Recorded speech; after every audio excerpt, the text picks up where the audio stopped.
Shalom, pessoal. Sam Stachover falando mais uma vez sobre as atualidades, aquilo que nós vemos todos os dias na mídia e que certamente nos confundem, nos atrapalham, às vezes até pior, nos deixam irados. Eu vejo que a onda de antissemitismo tem crescido de uma maneira assustadora e é uma coisa que eu queria comentar com vocês hoje. É interessante que não é antissemitismo, porque na verdade eu não vejo ninguém se levantando contra comunidades árabes. Então, na verdade, seria antijudaísmo, anti-Israel, anti-judeus. Eu vejo de que se fala muito de que Israel é o opressor e não o oprimido. Eu sou defensor de que cada um pode ter opiniões próprias. Entretanto, me parece que as opiniões têm que ser baseadas em conhecimento, em essência. Então, quando eu falo de que, por exemplo, Israel é o agressor, eu vejo de que realmente tudo começou no dia 7 de outubro, quando houve uma invasão de bárbaros. Aquilo que se cometeu em 7 de outubro são atrocidades que não dá nem para relatar. Existe um vídeo das Forças de Defesa de Israel, Tzavá, que em 43 minutos resume o que aconteceu. A maioria das pessoas que assistiu sai chorando. Muitos países, inclusive, proibiram essa exibição. É agressão. Ok, agressão. Então, fantástico. Mas não parou por isso. O agressor sequestrou pessoas, bebês, crianças, e levou para seu país, sua terra. E aí vem uma discussão. Israel tem direito de se defender? Naquela primeira semana foram jogados 8.000 mísseis contra Israel. Israel tem o direito de se defender? Se um ladrão entrou na tua casa e levou tua família, você tem direito de se defender? É claro que sim. É claro que sim. Agora eu quero te dizer que Israel não tem exército, tem Tzavá, exército de defesa de Israel. Por quê? Porque Israel acaba sempre tendo que se defender. Aí dizem, mas a agressão é extrapolada. Verdade, acaba sendo extrapolado por um único motivo. Hamas se esconde em túneis, e os túneis têm acessos em áreas civis. Essa semana, o exército de Israel, Tzavá, IDF, como vocês quiserem chamá-lo, mostrou em alto e bom espetáculo de imagens hospitais sendo esconderijo de sequestrados, cadeiras com sinais de que havia pessoas amarradas, depósito de armas em salas de scanners, acesso de túneis, que provavelmente esse é o acesso de algum lugar que os terroristas entram e saem, dentro do hospital. Acesso aos túneis e baterias de lança-foguetes em mesquitas, em hospitais, em parques infantis. Aí eu te pergunto, será que nós estamos realmente falando de pessoas ou de animais? Eu gostaria de deixar claro de que quem se esconde atrás de civis é covarde, é mentiroso. Na verdade, ele veio para matar, roubar e arrebentar. A Bíblia nos ensina que essa é a descrição de Hassatan, Satanás. Então, nós vemos de que realmente existe uma guerra em pelo menos dois níveis. O nível que nós vemos, aonde Israel está se defendendo e está querendo encontrar os seus cidadãos sequestrados. E é lógico que Israel tem que ir atrás dos seus sequestrados. Ninguém vai, porque a ONU, essa entidade internacional, ela sediou em Gaza as escolas que ensinam antissemitismo.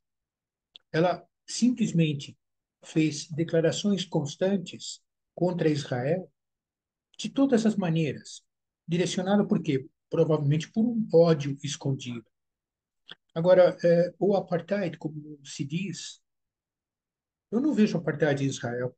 Eu vejo que cidadãos árabes israelenses, muçulmanos israelenses, participam do Knesset, do parlamento, são médicos, são doutores, participam da Suprema Corte. Existem batalhões de árabes israelenses comandados por mulheres. Então, me parece de que o apartheid não é bem isso. Eu te diria de que o apartheid é muito mais sério, porque o próprio Egito, ele simplesmente tem medo de que os terroristas se disfarçam de palestinos, então não permite a entrada de palestinos em Egito. A Jordânia está igual. Aí eu olho e vejo os Houthis. O Iêmen está quebrado. Qual é a razão de um país quebrado querer sair da guerra? Qual é a razão de Síria, um país em guerra civil, que matou mais de 500 mil pessoas, sair para ir à guerra? Líbano, uma crise fenomenal desde a guerra civil do Líbano, com mais de 50 mil mortos durante a guerra civil. Qual é a razão deles irem para a guerra? Ódio, financiado por quê? Pelo Irã. Então, o arqui-inimigo de Israel e dos Estados Unidos é o Irã, porque o Irã não se limita somente a financiar o Hezbollah, que aliás significa a festa de Alá, ou Hamas, que significa perverso. Ele financia os ataques às bases americanas no Iraque e na Síria. Então, eu queria partilhar com você algumas passagens bíblicas que eu acho importante você conhecer.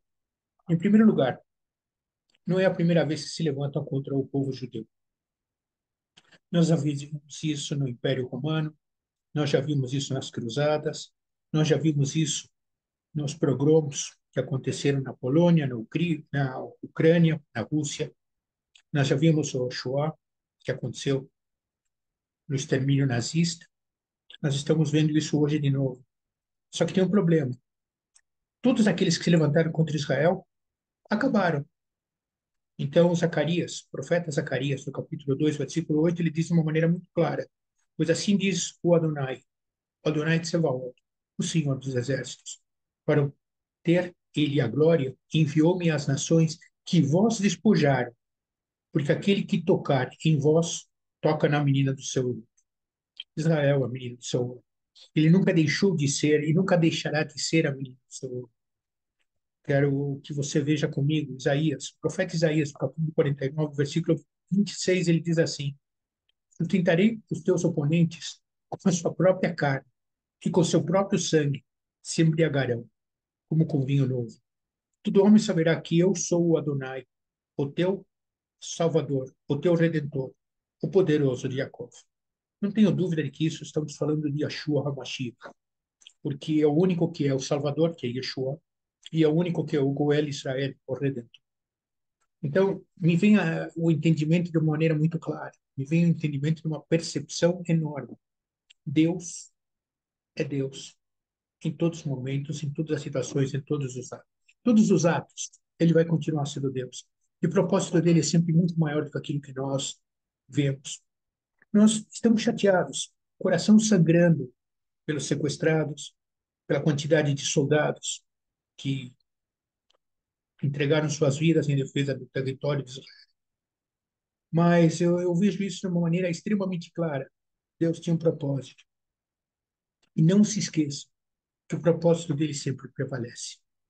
Então, eu volto para o Terrilim, o Salmo 83, o Salmo 83, dos versículos 3 a 10, ele diz assim: tramam astutamente contra teu povo e conspiram contra os teus protegidos. Dizem: vinde, risquemo-nos de todas as nações, e não haja mais memória do nome de Israel. Pois tramam concordantemente e firmam aliança contra ti e as tendas de Edom e os ismaelitas. Faço aqui uma pausa e te lembro de que nós temos dois irmãos que saíram de Isaac. Isaac e Ismael. Edom, a direção de Ismael. Israel, a direção de Jacó, a direção de Isaac. Continuando, Moab e os agarenos, Gebal, Amon, Amaleque, Filístia, como os habitantes de Tiro, também a Síria, se alia com eles e se constitui em braço forte aos filhos de Ló. Faze-lhes como fizestes a Midian, a Cisera, como a Jabim, na ribeira de Quisson, os quais pereceram em Endor e tornaram-se adubo para a terra. Será que essas pessoas que estão incitando essas hordas contra Israel sabem o que estão fazendo? Eu tenho certeza que não. Eu tenho certeza que não, porque só posso entender que líderes mundiais, por preguiça, não foram pesquisar para fazer as afirmações que fazem. Eu vejo pessoas que se dizem entendidos e que levantam contra Israel dizendo todas essas asneiras que nós podemos imaginar. Será que essas pessoas têm noção do que estão dizendo e com quem que estão se metendo? Deus não vai ficar quieto. E a vingança dele vem. E a vingança não sou eu que estou dizendo, vocês acabaram de ver. Está escrito no Tanakh, está escrito na Bíblia. Então, eu queria deixar para cada um de todos vocês um recado muito claro. Nós, povo de Israel, estamos vivos e vamos prevalecer. Não por nós, mas por misericórdia de Deus. E eu tenho certeza que os amigos de Israel, aqueles que estão nas igrejas, aqueles que estão nas ruas, eles estão junto com todos nós, pedindo, clamando e chorando diante do Eterno. Senhor, por favor, faz aquilo que nós não podemos fazer. Liberta os sequestrados. Senhor, faz aquilo que nós não podemos fazer. Cuida de cada um dos combatentes que estão no campo de batalha, porque eles precisam da integridade física que somente tu podes dar. Nós choramos diante de ti, Senhor. Nós clamamos diante de ti por tua justiça, para que tu prevaleças, Senhor, e mostres a tua grandeza.